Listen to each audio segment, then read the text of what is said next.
which we were members of at the time. So we went off and checked all these other caves out, and eventually I had information from him that he was flying over this Roe Plain area, and he'd spotted some holes in the ground in the middle of nowhere that he had no idea there was caves down here. And he marked some positions. A small group of cavers, dry cavers, came in and had a look at them, tagged them, and they reported that there's really not much there. And I was certainly put off by some of these guys saying, the water's rubbish, you know, nothing really worth looking at.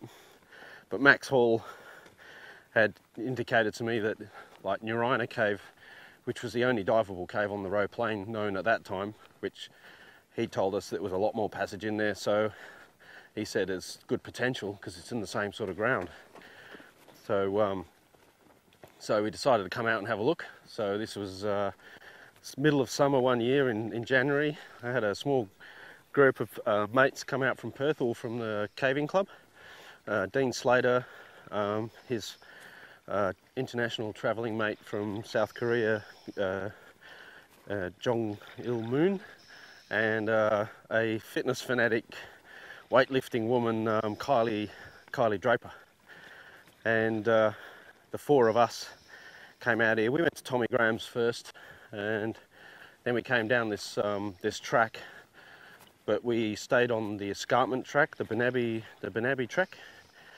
Drove between the Cocklebiddy and Majura it goes, and we stopped along the escarpment track, and we set off on a 11-kilometre bushwalk to check these holes that Max Hall had told us about and given us the locations for. Big bushwalk, and we managed to visit Olwolgin and a couple of adjacent doe lines.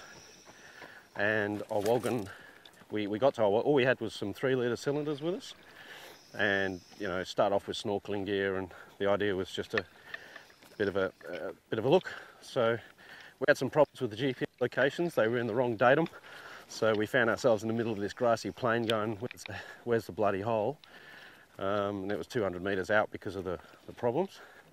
So when we corrected all of that, we found these holes. One hole, which is about a kilometre from Olwolgin, has a small pool in the bottom of it, which looked really promising to start with, but no, it's all blocked up.